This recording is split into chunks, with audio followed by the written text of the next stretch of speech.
This is an ABC News special report. Now reporting, George Stephanopoulos. Good morning. We are coming on the air because President Obama is about to speak in the East Room of the White House, announcing new actions to take on the epidemic of gun violence in America. Last year alone, more than 50,000 incidents of gun violence in this country, 372 mass shootings in which 4 or more were killed or injured. After the Newtown shootings 3 years ago, the president promised to put everything he has into expanding background checks for gun purchases, banning assault weapons, but he's been blocked by Congress. And our recent polls show that even though most Americans support more background checks, fewer see gun control as the best way to address mass shootings or terrorism. So today, the president will announce a series of more modest executive actions he can take without Congress. I'm joined by our senior justice correspondent, Pierre Thomas. At the top of the list, Pierre, closing what's known as the gun show loophole. Exactly, George. The primary thing we're looking at the president doing is expanding the universe potentially of the people who are considered federal firearms dealers. He's essentially saying if you sell guns on a routine or regular basis, you should register with the federal government and therefore do background checks on buyers. They think that that's a way to greatly expand potentially the number of background checks being done on people buying guns. Okay, Pierre, in the East Room right now, the president is surrounded by families of the victims of gun violence. And introducing the president right now, Mark Barden, who lost his 7-year-old son Daniel at Sandy Hook. He now is part of what is called the Sandy Hook Promise to take on gun control. Let's listen to Mr. Barden. Had been blocked by members of Congress, some members of Congress. But President Obama delivered an address that day that was palpably charged with genuine passion and commitment. The president made a promise to not give up. I remember standing there with my family and Vice President Biden, listening to our president speak, and our feelings of despair were replaced with feelings of hope.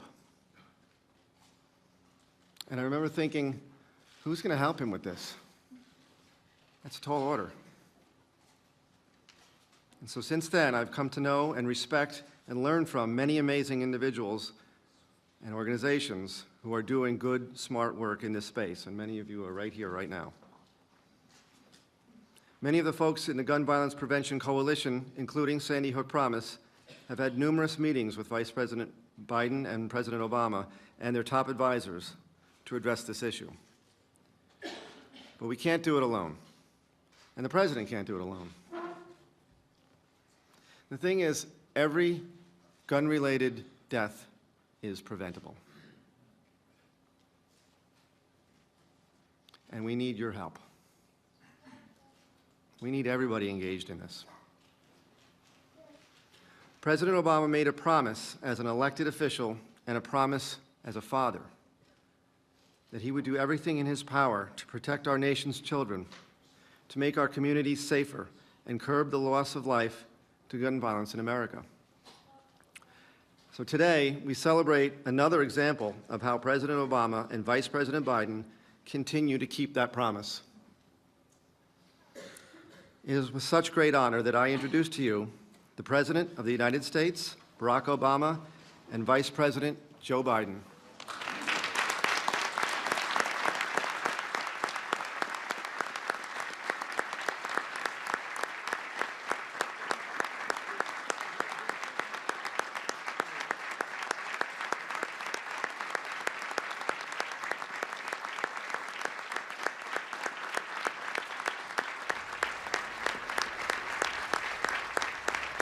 President Obama working his way through the crowd. It includes Gabby Giffords, of course, the member of Congress who was shot and injured in that shooting in Arizona more than 3 years ago. Her husband, Mark Kelly, as well.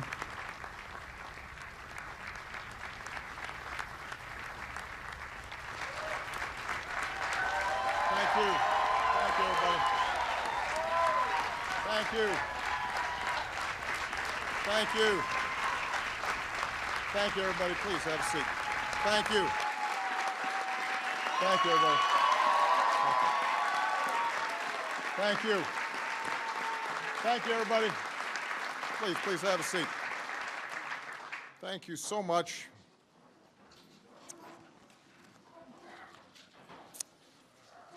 Mark, I want to thank you for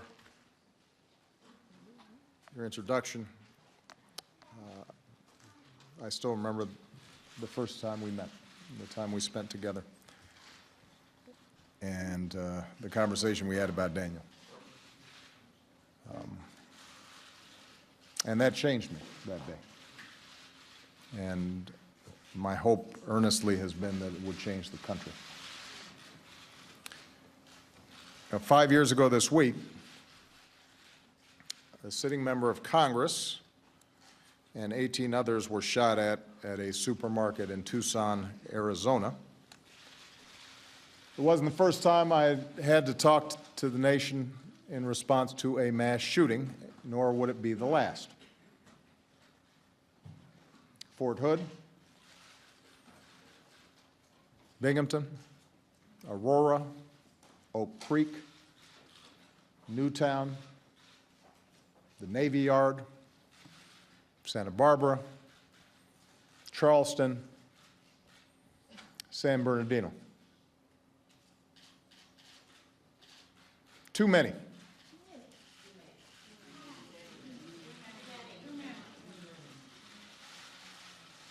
Now, thanks to a great medical team and the love of her husband, Mark,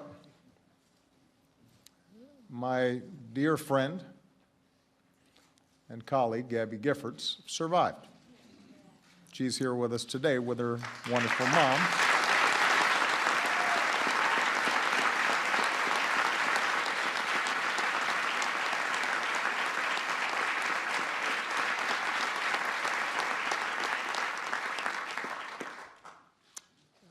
This thanks to a great medical team, her wonderful husband, Mark, who, by the way, the last time I met with Mark, this is just a small aside, you may know Mark's twin brother is in outer space.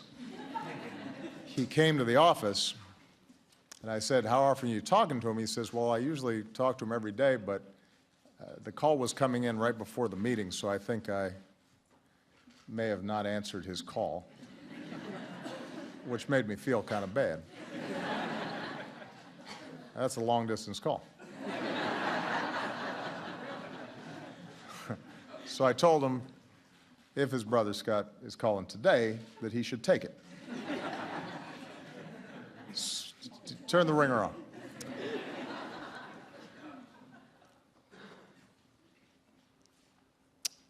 I was there with Gabby when she was still in the hospital. And we didn't think necessarily at that point that she was going to survive. And that visit, right before Memorial,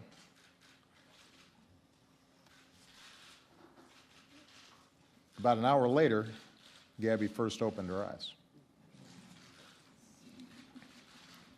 Now, I remember talking to Mom about that. But I know the pain that she and her family have endured these past 5 years.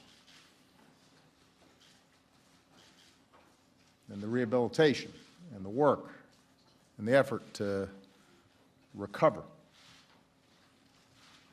from shattering injuries. And then I think of all the Americans who aren't as fortunate. Every single year, more than 30,000 Americans have their lives cut short by guns. 30,000.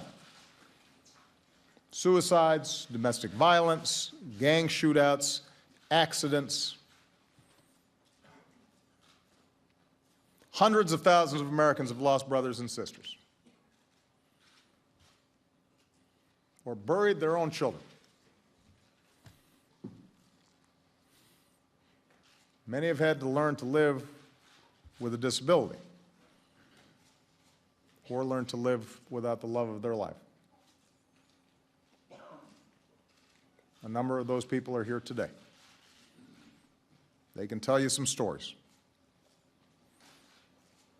In this room right here, there are a lot of stories. There's a lot of heartache. There's a lot of resilience. There's a lot of strength. But there's also a lot of pain. and this is just a small sample.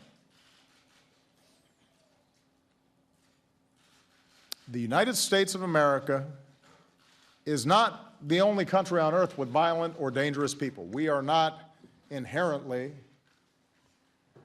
more prone to violence.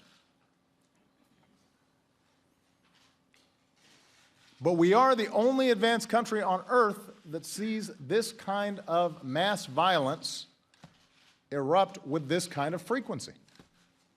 It doesn't happen in other advanced countries. It's not even close.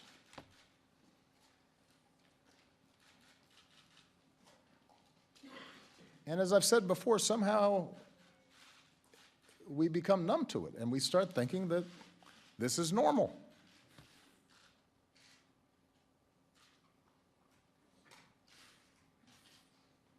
And instead of thinking about how to solve the problem,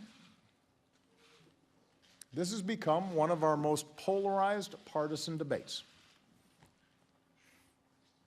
Despite the fact that there's a general consensus in America about what needs to be done.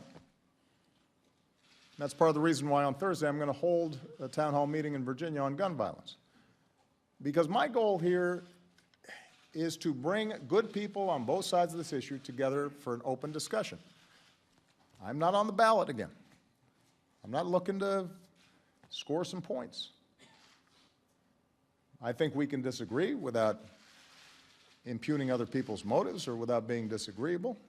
We don't need to be talking past one another, but we do have to feel a sense of urgency about it.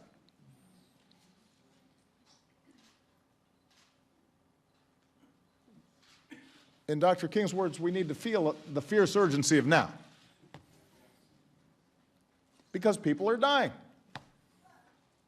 And the constant excuses for inaction no longer do. No longer suffice. That's why we're here today. Not to debate the last mass shooting, but to do something to try to prevent the next one.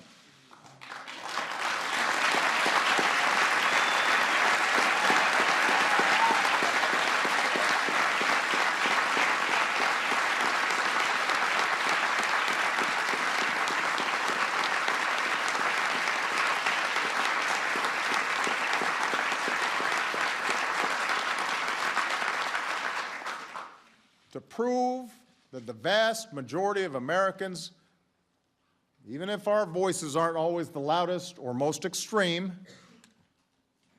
care enough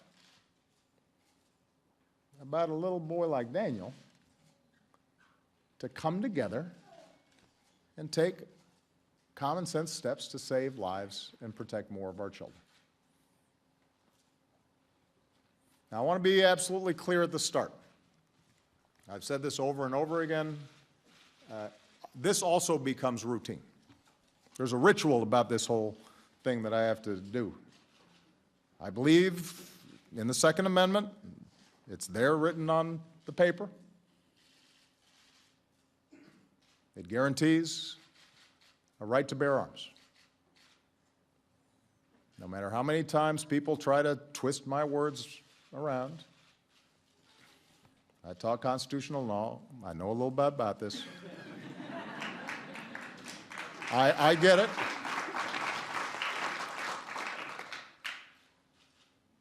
But I also believe that we can find ways to reduce gun violence consistent with the Second Amendment. I mean, think about it. We all believe in the First Amendment, the guarantee of free speech, but we accept that you can't yell fire in a theater. We understand there are some constraints on our freedom in order to protect innocent people. We cherish our right to privacy, but we accept that you have to go through metal detectors before being allowed to board a plane. It's not because people like doing that, but we understand that that's part of the price of living in a civilized society. And what's often ignored in this debate is that a majority of gun owners actually agree.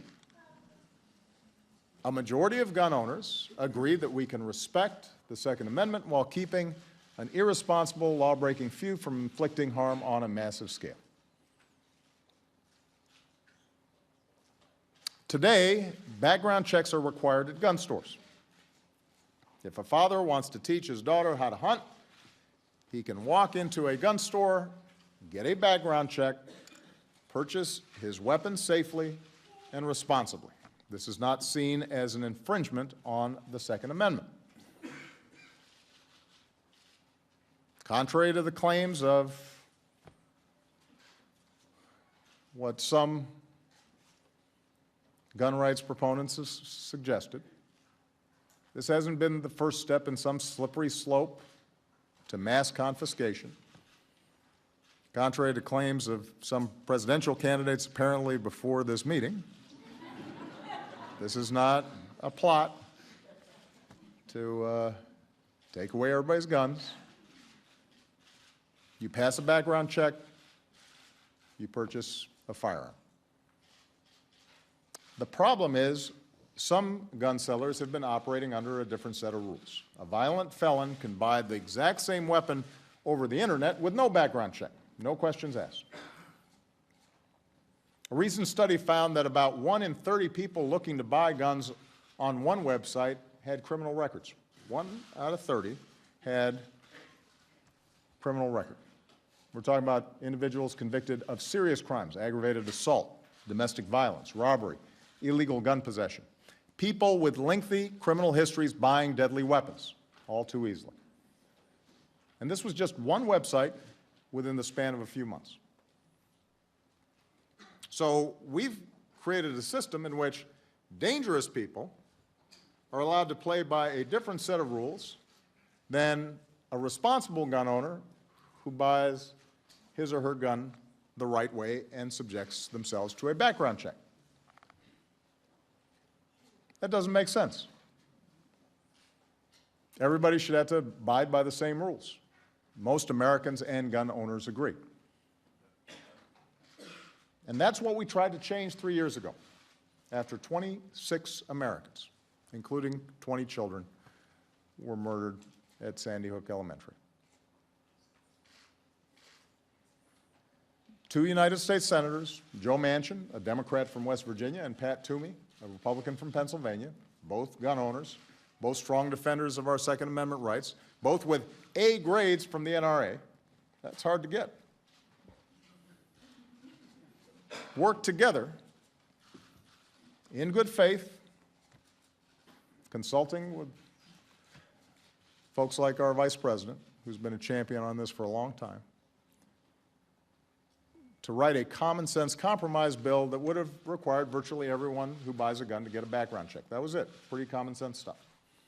90% of Americans supported that idea. 90% of Democrats in the Senate voted for that idea. But it failed because 90% of Republicans in the Senate voted against that idea.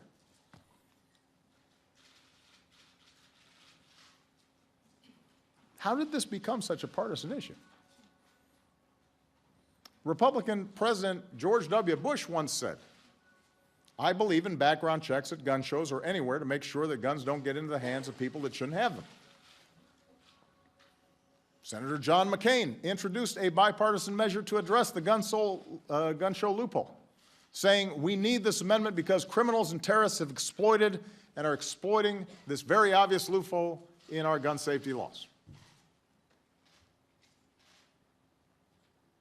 Even the NRA used to support expanded background checks. And by the way, most of its members still do. Most Republican voters still do. How did we get here? How did we get to the place where people think requiring a comprehensive background check means taking away people's guns?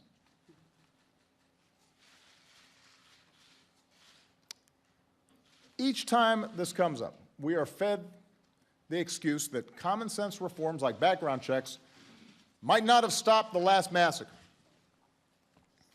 or the one before that, or the one before that. So why bother trying?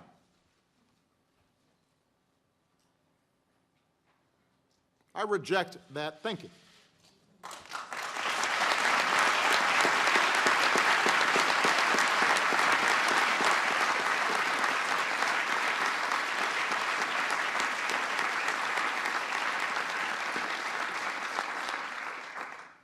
We know we can't stop every act of violence, every act of evil in the world. But maybe we could try to stop one act of evil, one act of violence.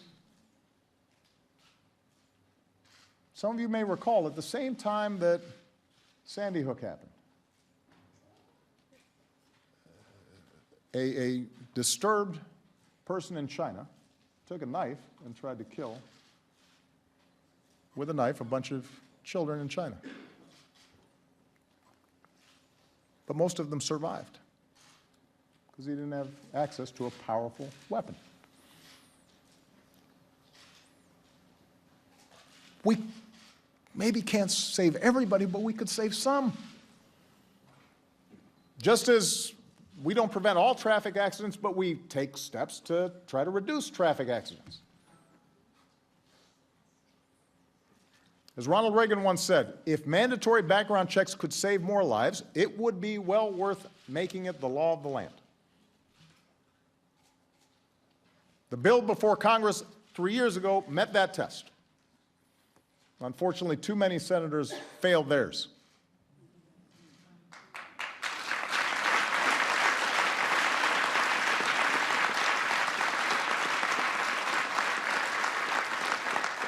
In fact, we know that background checks make a difference. After Connecticut passed a law requiring background checks in gun safety courses, gun deaths decreased by 40%. 40%.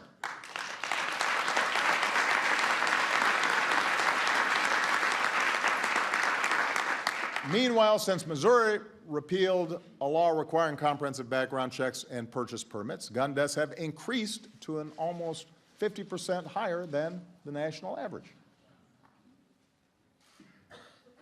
One study found, unsurprisingly, that criminals in Missouri now have easier access to guns. And the evidence tells us that in states that require background checks, law-abiding Americans don't find it any harder to purchase guns whatsoever. Their guns have not been confiscated, their rights have not been infringed.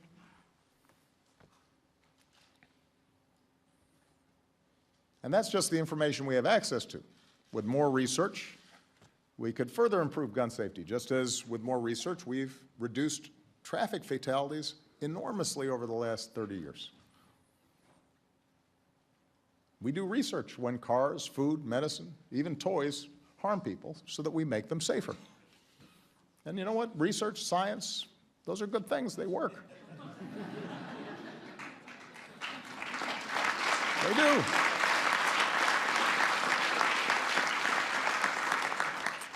But think about this. When it comes to an inherently deadly weapon, nobody argues that guns are potentially deadly.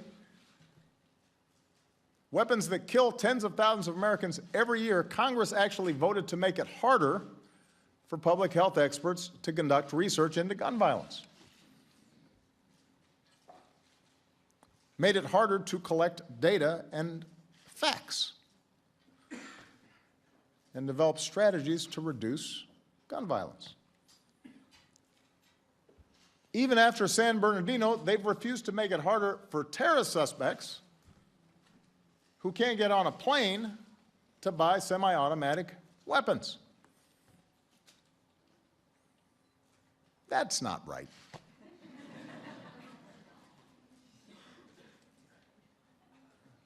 That can't be right.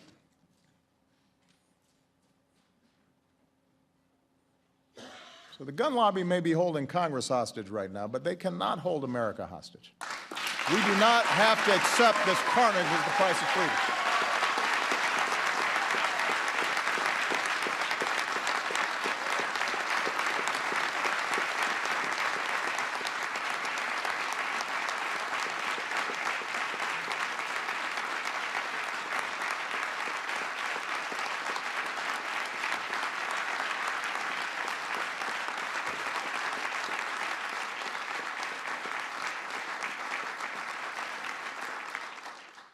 Now, I want to be clear, Congress still needs to act.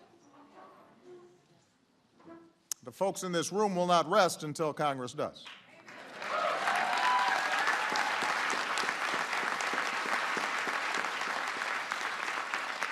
Because once Congress gets on board with common sense gun safety measures,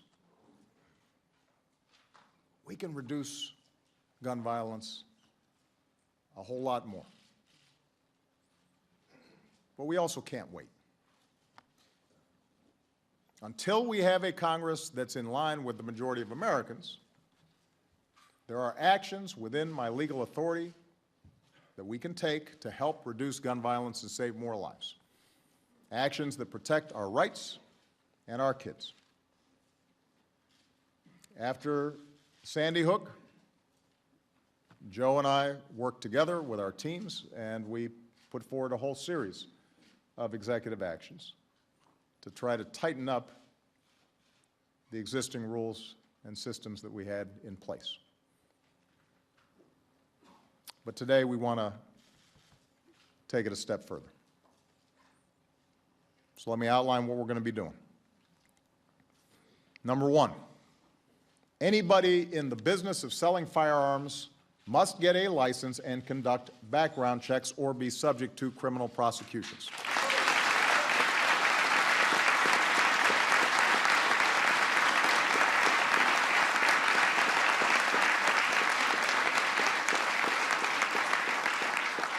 It doesn't matter whether you're doing it over the internet or at a gun show. It's not where you do it, but what you do. We're also expanding background checks to cover violent criminals who try to buy some of the most dangerous firearms by hiding behind trusts and corporations and various cutouts. We're also taking steps to make the background check system more efficient. Under the guidance of Jim Comey and the FBI and our Deputy Director, Tom Brandon at ATF, we're going to hire more folks to process applications faster, and we're going to bring an outdated background check system into the 21st century.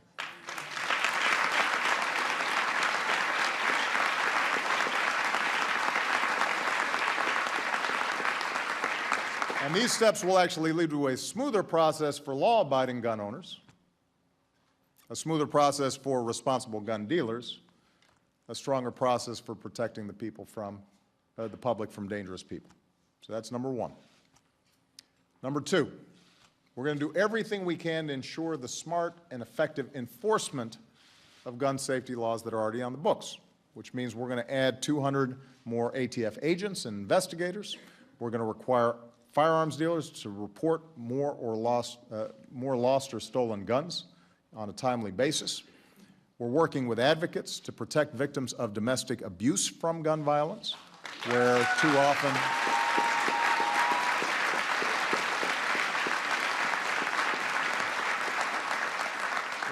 often people are not getting the protection that they need. Number three, we're going to do more to help those suffering from mental illness get the help that they need. So,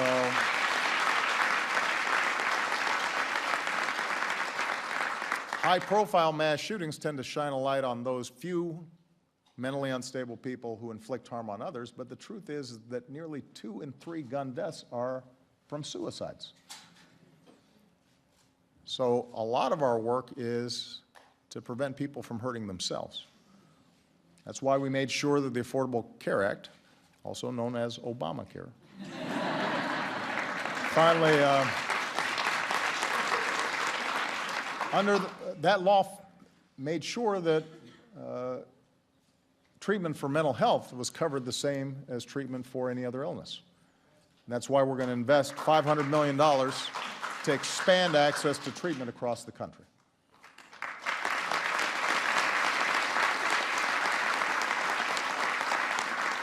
It's also why we're going to ensure that federal mental health records are submitted to the background check system and remove barriers that prevent states from reporting relevant information.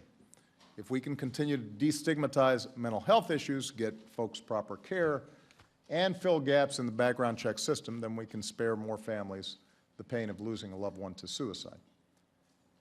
And for those in Congress who so often rush to blame mental illness for mass shootings as a way of avoiding action on guns, here's your chance to support these efforts.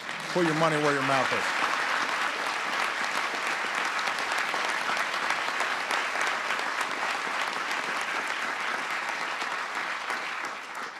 Number 4, we're going to boost gun safety technology.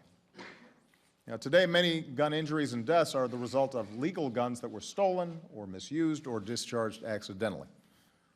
In 2013 alone, more than 500 people lost their lives to gun accidents, and that includes 30 children younger than 5 years old. Now, in the greatest, most technologically advanced nation on earth, there is no reason for this. We need to develop new technologies that make guns safer.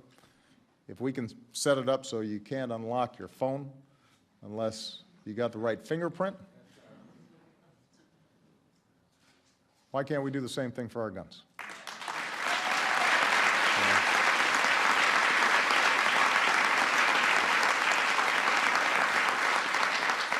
If there's an app that can help us find a missing tablet, which happens to me often, the older I get.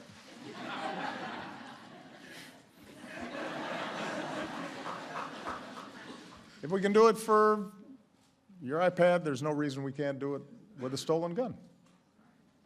If a child can't open a bottle of aspirin, we should make sure that they can't pull a trigger on a gun. All right?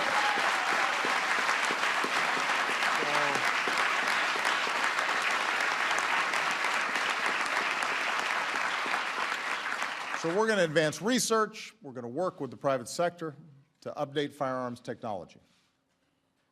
And some gun retailers are already stepping up by refusing to finalize a purchase without a complete background check, or by refraining from selling semi-automatic weapons or high-capacity magazines.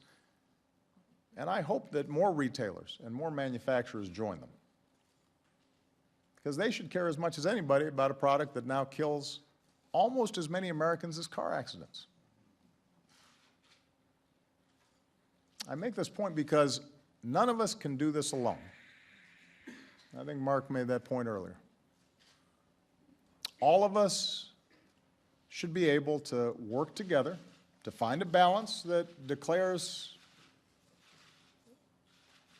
the rest of our rights are also important. Second Amendment rights are important, but there are other rights that we care about as well, and we have to be able to balance them. Because our right to worship freely and safely, that right was denied to Christians in Charleston, South Carolina, and that was denied Jews in Kansas City, and that was denied Muslims in Chapel Hill and Sikhs in Oak Creek. They had rights too.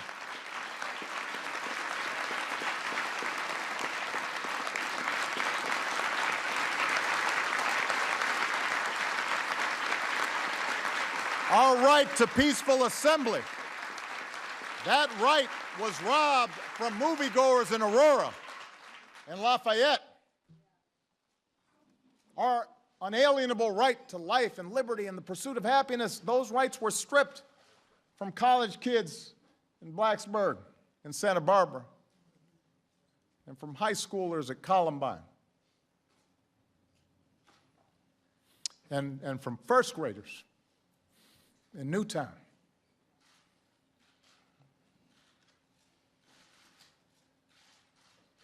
First graders.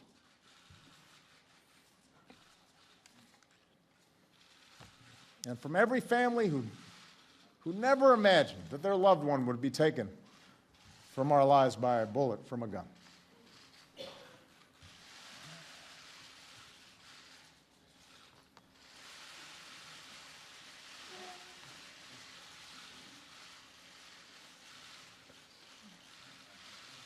Every time I think about those kids, it gets me mad. And by the way, it happens on the streets of Chicago every day.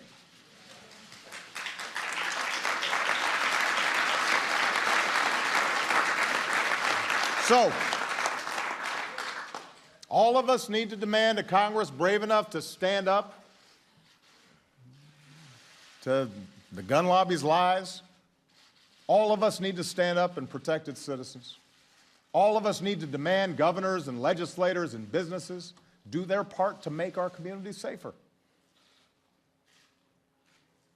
We need the wide majority of responsible gun owners who grieve with us every time this happens and feel like your views are not being properly represented to join with us to demand something better.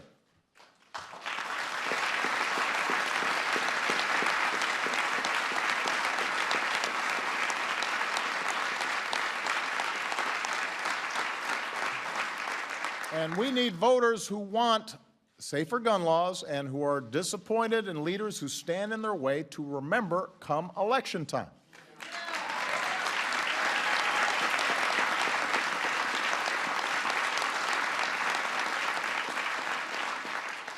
I mean, some of this is just simple math.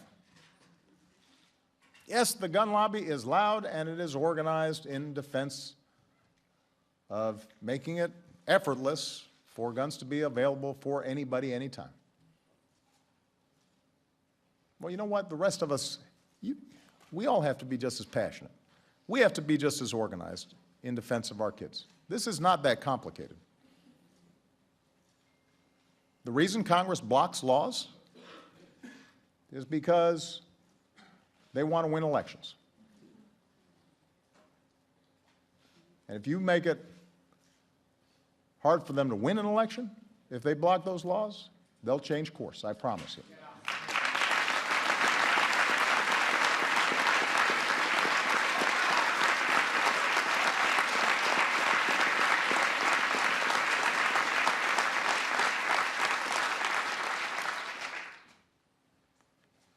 And yes, it will be hard. And it won't happen overnight. It won't happen during this Congress. It won't happen during my presidency. But a lot of things don't happen overnight. A woman's right to vote didn't happen overnight.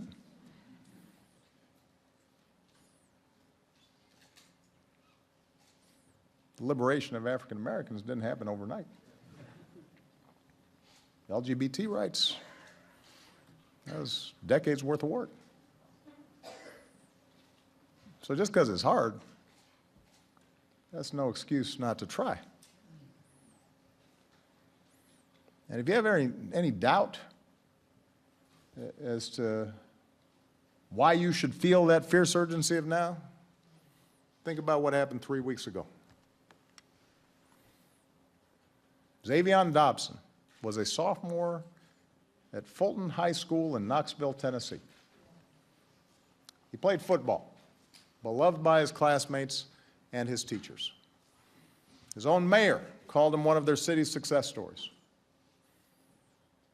The week before Christmas, he headed to a friend's house to play video games. He wasn't in the wrong place at the wrong time. He hadn't made a bad decision. He was exactly where any other kid would be. Your kid. My kids. And then gunmen started firing. And Xavion, who was in high school, hadn't even gotten started in life, dove on top of 3 girls to shield them from the bullets. And he was shot in the head. And the girls were spared. He gave his life to save theirs. An act of heroism a lot bigger than anything we should ever expect from a 15-year-old.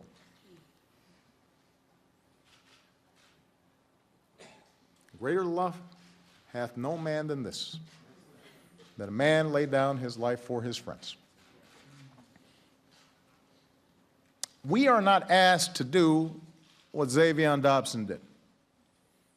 We're not asked to have shoulders that big, a heart that strong, reactions that quick. I'm not asking people to have that same level of courage or sacrifice or love. But if we love our kids and care about their prospects, and if we love this country and care about its future, then we can find the courage to vote. We can find the courage to get mobilized and organized. We can find the courage to cut through all the noise and do what a sensible country would do. That's what we're doing today, and tomorrow we should do more, and we should do more the day after that. And if we do, we'll leave behind a nation that's stronger than the one we inherited and worthy of the sacrifice of a young man like Xavier. Thank you very much, everybody. God bless you. Thank you. God bless America. A passionate and emotional President Barack Obama wrapping up his remarks in the East Room right now.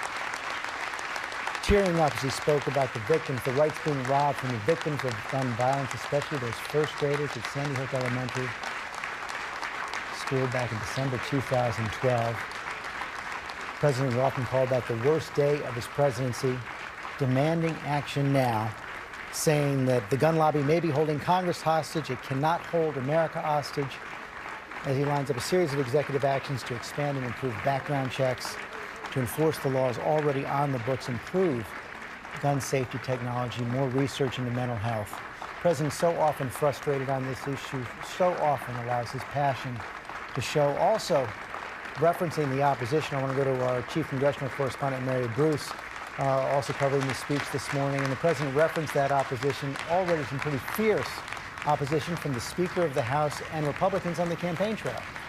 Absolutely. Republicans have already been blasting the president's plan even before the details were announced. On the campaign trail, Republican candidates have said they will reverse this action if elected. And up on the Hill, lawmakers are already opposing it. The Speaker of the House has accused the president of a dangerous level of overreach and of subverting the legislative branch by going around Congress and going on his own. But the president feels he is well within his legal rights here, but beyond that, that he is justified in acting because Congress has failed to do so. You just saw how frustrated the president is on this issue, how deeply he feels about this. That is incredibly rare to see the president get so emotional about an issue like this. Because remember, today is about more than just the president announcing these modest proposals. This is about him setting the tone for his final year in office and about trying to reignite a bigger conversation about what can be done to finally solve this problem. Ahead of a State of the Union address next week. Thank you, Mayor. I want to go to Pierre Thomas as well. Pierre, the emotion does show when the president talks about this issue, not only those first graders at Sandy Hook, but also what he said, it happens in the streets of Chicago every single day. Clearly, George, no matter where you stand on this issue, we know it's an intractable issue. We know the politics of Washington, but to see those tears streaming down the face of the president is rare. He talked about that every time he thinks about Sandy Hook's and those children, those first graders, he gets angry. And then pointing out the young man who died just recently, trying to save the lives of those children around him, a 15-year-old, stunning moment as well, George. Sure was. Xavier Dobson saying we all can't have the courage to sacrifice our lives, but we can't have the courage to vote. Pierre Thomas, thanks very much. We're going to have much more tonight on World News with David Muir, and I'll see you tomorrow on Good Morning America. Have a good day. This has been a special report from ABC News.